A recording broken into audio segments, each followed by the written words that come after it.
Diverse supply violation करके मई योजना में की जा रही विभिन्न मदों में खर्चा किया जा रहा है, उसके लिए विरोध प्रकट करेंगे। अरे भाई, झारखंड मुक्ति मोर्चा कांग्रेस पार्टी स्पष्ट मैं कहना चाहता हूं। दूसरी बात, संगठन को पूरे स्टेट में ले जाने के लिए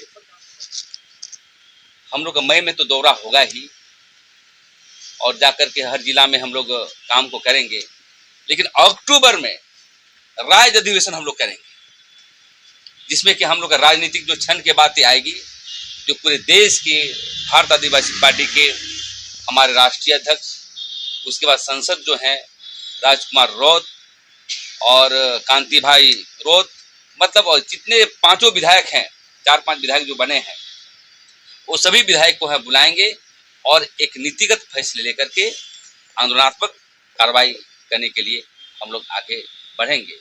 मैं पूछना चाहता हूँ आपके मीडिया के माध्यम से, सवाल है यहाँ की सरकारों से कि आप बताइए, 24 वर्ष हो गए महाराज अलग राज्य का निर्माण करने के बाद भी आप हमारा लुगु बुरु को बचा नहीं पा रहे हैं, सीएम टोली को नहीं बचा पा रहे हैं, आप पार्श्वनाथ को नहीं बचा पा रहे हैं।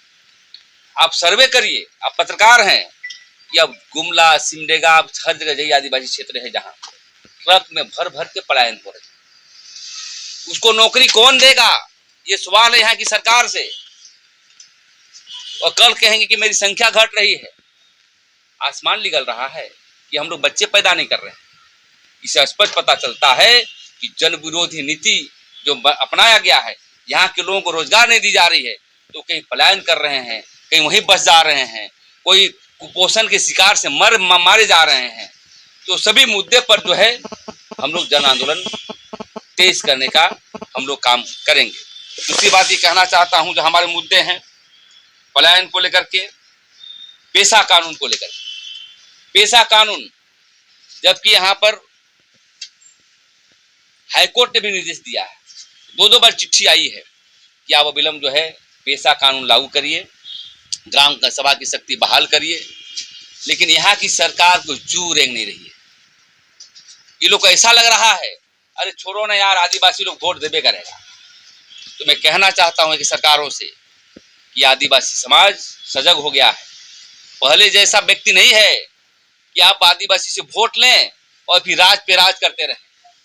तो मैं यही कहना चाहता हूं कि सरकार अविलंब संज्ञान लेते हुए जितने भी मुद्दे हैं, आदिवासियों के मुद्दे, मूलवासियों के मुद्दे, अभी तक जो समाधान नहीं किया गया है, उसको अविलंब लागू करने का काम करें, अन्यथा हम लोग जन आंदोलन तेज करने का काम करेंगे। दूसरी बात ये कहना चाहते हैं, जो भी धार्मिक मुद्दे हैं, रेम का मामला हो, चाहे जो भी मुद्दे हैं, भारत आदिवासी पार्टी समान विचारधारा रखने वाले संगठन को हर तरह से मदद करेगी, सहयोग करेगी और आदिवासी हितों के लिए काम करेगी।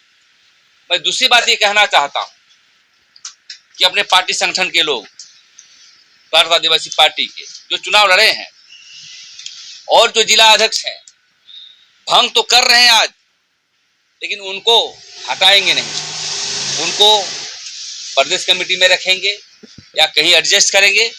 और दूसरी बात ये कहना चाहते हैं कि जो विधायक के समय लड़ने के लिए आप आए पूरा, और अभी गायब हैं हमारे जो भी विधायक के लिए लड़े हैं चुनाव में, 21 को हम लोगों ने खड़ा किया था, 2-4 को एक्टिव होने के बाद सब मरे हुए हैं, पता ही नहीं चल रहा है क्या है। तो भारत आदिवासी पार्टी नीति सिद्धांत की पार्टी है, कैडर ओरिएंटेड ऑर्गेनाइजेशन के रूप में डेवलप कर रही है। हमारे यहाँ 3-4 विधायक, एक संसद है, कम समय में जो है संसद बना है। तो ऐसे व्यक्तियों से हम कहना चाहते हैं कि पार्टी में रहना है तो आदिवासियों के लिए काम करें, मूलवासी के मुद्दे पर उतरे, और नहीं तो पार्टी बर्दाश्त नहीं करेगी और पार्टी एक सही लाइन और लेंथ पे काम करेगी।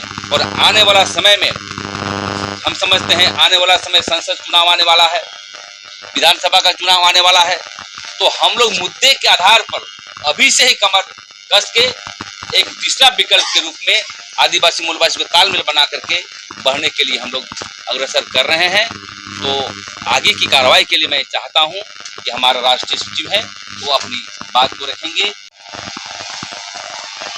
मैं ये कहना चाहूँगा कि राज्य की स्थिति आज बहुत ही संकटकालीन स्थिति के दौर से राज्य गुजर रहा है। 2-3 मुद्दों को सामने रखना चाहता हूँ कि क्यों आज ज़रूरत आ पड़ी है हम लोगों को सड़कों पर उतरने के लिए।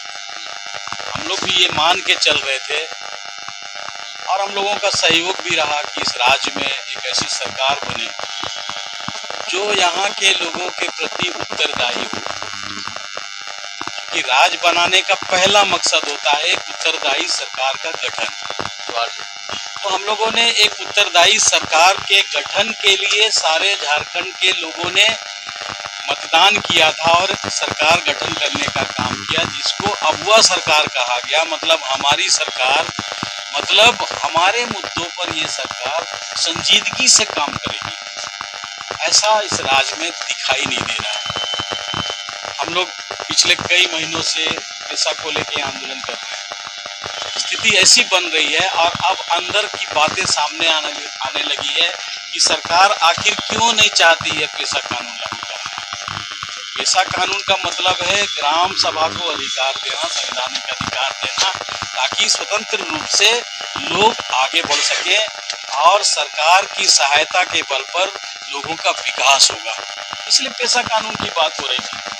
गांव में रहने वाले लोगों को जंगल पर अधिकार, जमीन पर फैसले लेने के अधिकार, कई अधिकार, बाजारों पर अधिकार दिए गए।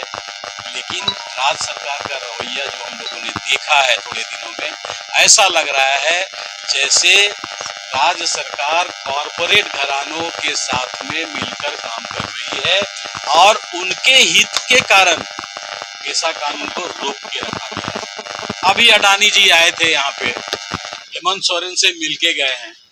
हम तो स्पष्ट कहना चाहेंगे कि अडानी को जमीन देने का रास्ता साफ करने के लिए और इसी तरह से बड़े घरानों को जमीनें देने का रास्ता साफ करने के लिए पेशा कानून को रोक के रखा गया और यही होना है। हम लोग को तो अब हमारे मुख्यमंत्री का पर संदेह होने लगा है कि पता नहीं राज्य को किस दिशा में लेके जाएंगे मुख्यमंत्री। संवैधानिक अधिकार की अवहेलना करके अगर आप काम करेंगे तो जनता अब बेवकूफ नहीं है। तो पेशा कानून पर बहुत खतरनाक सरकार की मंशा है कि जमीनें कैसे कॉरपोरेट को दे दी जाएं, उसके लिए कोई रुकावट ना आए, इसीलिए इसको रोक के रखा गया है। दूसरी बड़ी बात, हमने पिछले दिनों कहा था कि राज्य की अर्थव्यवस्था इतनी खतरनाक हो गई है कि आने वाले दिनों में इस राज्य में एक बड़ा आर्थिक संकट आने वाला है। रोजगार तो लोगों को नहीं मिल रहा है, सरकार खुद डूबने वाली है। अगर आप अंदर के फैक्ट फाइल पे जाइएगा तो आपको मिलेगा। अभी देखिए 8,000 करोड़ रुपए रिजर्व बैंक से सरकार ने लोन लेने के लिए निर्णय लिया है, 8,000 करोड़। और सरकार पर आज के दिन में 1,20,000 करोड़ का पहले से कर्जा चढ़ा हुआ है। तो सरकार लोन लेके काम कर रही है, उसका मतलब झारखंड के लोगों को गुलाम बना के इस राज्य में काम चल रहा है। ठग के, फुसला के, धोखे में रख के। असल में सरकार की स्थिति बहुत ही विकट है। आर्थिक संकट इस राज्य में आने वाला है। इस पर सरकार का कहीं कोई नजरिया नहीं है, कहीं कोई नीति नहीं है, नियत नहीं है। तो हम लोग विरोध इसलिए करेंगे कि हमारे ऊपर संकट आने वाला है। तो राज्य आर्थिक बदहाली के तरफ आगे बढ़ रहा है तेजी से। राज कंगाल होने वाला है इस राज्य में। जबकि हम लोग बोलते हैं राजस्व हमारे यहाँ है, उस राजस्व को बेचा जा रहा है अलग अलग तरीके से। आज हम बालू, छोटी बात लोग समझते हैं बालू, लेकिन बालू का मामला बहुत बड़ा मामला है, करोड़ों का मामला है। अगर ग्राम सभा को अधिकार मिलेगा तो बालू पर उनका नियंत्रण होगा, राजस्व गांव के लोगों को मिलेगा, उनका विकास होगा। लेकिन उसकी चोरी हो रही है इस राज्य के अंदर में, बड़ी चोरी हो रही है। बड़े कंपनीज को लेके पूरे क्षेत्र के बालू को निकालने की एक साजिश हो रही है। जमीन लूट, अभी मैं फैक्ट फाइल अभी तैयार कर रहा हूँ जमीन लूट का। सिर्फ एक ब्लॉक में अभी आंदोलन हुआ कर्रा में, 55 एकड़ जमीन दलाल और माफिया और अधिकारियों ने मिलकर 55 एकड़ जमीन को गलत तरीके से ऑनलाइन में चढ़ा के और मालिकाना हक देने का, और घेराबंदी हो गया सब। अभी गांव वालों ने विरोध किया, घेराव किया और नाटक देखिए, उस घेराव में हमारे सत्ता पक्ष के लोग आंदोलन में सड़क पे उतरे हुए हैं। क्या कर रहे हैं सत्ता पक्ष में बैठे हुए लोग?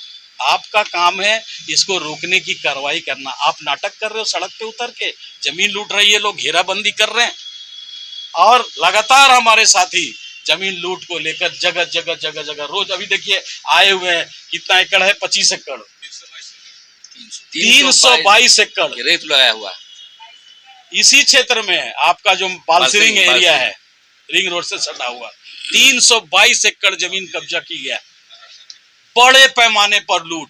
और इसमें सरकार से जुड़े हुए जितने भी लोग हैं वो सरकार का सह प्राप्त है, उनको अधिकारी बेखौफ होके कलम चला रहे हैं और आदिवासी जमीनों की लूट हो रही है। ये अब बर्दाश्त नहीं किया जाएगा इस राज्य के अंदर में। इसीलिए हम लोगों ने गंभीरता से झारखंड में एक विकल्प की तलाश में है हम, कि भारत आदिवासी पार्टी एक विकल्प के रूप में आएगी और जनता की लड़ाई लड़ेगी।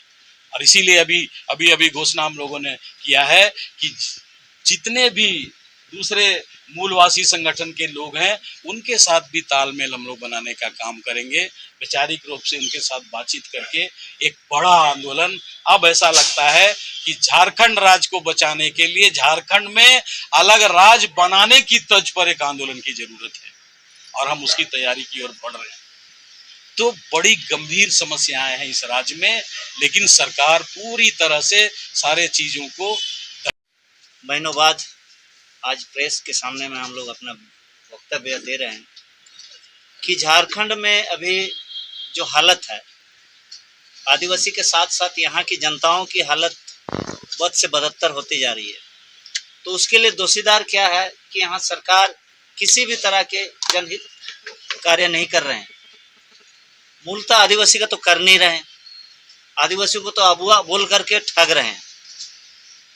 यहाँ जो घटक दल है, जो कांग्रेस सरकार है, यहाँ 63 साल उसने राज्य किए केंद्र में, आदिवासी हित में कई कानून बनाए, लेकिन आज तक कांग्रेस सरकार ने आदिवासी हित में उस कानून को जमीनी हकीकत में उतारने नहीं दिया।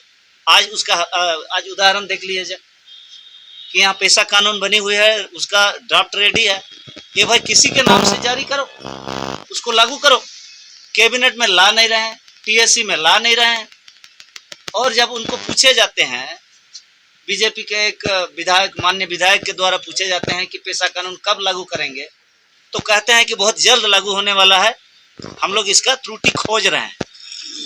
जबकि विधायी विभाग से उनको 98% अनुमति और सहमति मिल चुकी है कि यह ड्राफ्ट सही है और इसको लागू किया जा सकता है।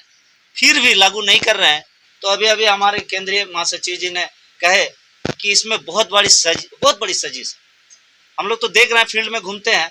अभी इस साल दिसंबर में टाटा कंपनी का लीज समाप्त हो रहा है, तो ये लीज को नवीनीकरण करने के लिए पेशा को लागू करने से इसमें हिचकिचा रहे हैं। यदि पेशा लागू करेंगे तो सारा अधिकार ये किसी उपायुक्त के पास नहीं रहेगा, ग्राम सभा में आएंगे। तो ग्राम सभा को 36 प्रकार के आईपीसी जो न्यायिक अधिकार उनको मिलने वाला है, ये पावर उनको ना मिले और उनका जो विधायी का अधिकार है वह डिसेंट्रलाइज ना हो, इसलिए पेशा कानून को लागू होने से यहाँ रोक रहे हैं। तो ये बहुत बड़ी साजिश है। तो लोगों के सामने में ये नहीं बता रहे हैं। और कुछ यहाँ दलालों को छोड़े गए हैं पार्टी के, जो पार्टी बनाने में, ये जो आपका सरकार बनाने में एड़ी चोटी एक किए थे, वे लोग अभी कह रहे हैं कि पेशा लागू करो। ये भाई तेरा सरकार है, तुम बोलो ना उधर। तो वो सरकार को ना बोल करके नौटंकी करता है, प्रेस वाला लोग को बुला करके कहते हैं कि हेमंत सरकार लागू नहीं कर रहा है। तो वो उस माने लोगों को किस तरह दिग्भ्रमित करने के लिए कुछ लोग जो है, परिवार से कुछ अनफिट आदमी लोग है यहाँ। तो नाम बता सकते हैं? नाम बताना अच्छा नहीं है, हम लोग को शोभा नहीं देता है ना, प्रेस के सामने हम लोग नहीं बोले। मैंने पढ़ा लिखा आदमी है, लेकिन परिवार से उनको भगा दिए, परिवार से भगा दिए या परिवार भाग गए। तो वैसे लोग को छोड़ा है यहाँ हेमंत सरकार। इंडिया गठबंधन सरकार को बनाने में एड़ी चोटी वो लोग एक किए। तो कुछ रिटायर्ड आदमी लोग एकजुट मिले हुए हैं, कुछ पागल उगल लोग, और वो लोग हम आदिवासियों को गुमराह कर रहे हैं। कि ये त्रुटि है, वो त्रुटि है। ए बाबा, उतना बुद्धिजीवी है तो त्रुटि को सॉर्ट आउट करके लिख के दो ना सुझाव। वो नहीं कर रहे हैं। 2 महीना पहले वो लोग कहीं कौन आपका खाई में या कौन बिल में घुसे हुए थे पता नहीं। तो ऐसे लोगों की वजह से आज हम लोग यहाँ भोग रहे हैं। हम लोग उसका भी पर्दाफाश करेंगे। हम लोग पूरे झारखंड का दौरा करेंगे।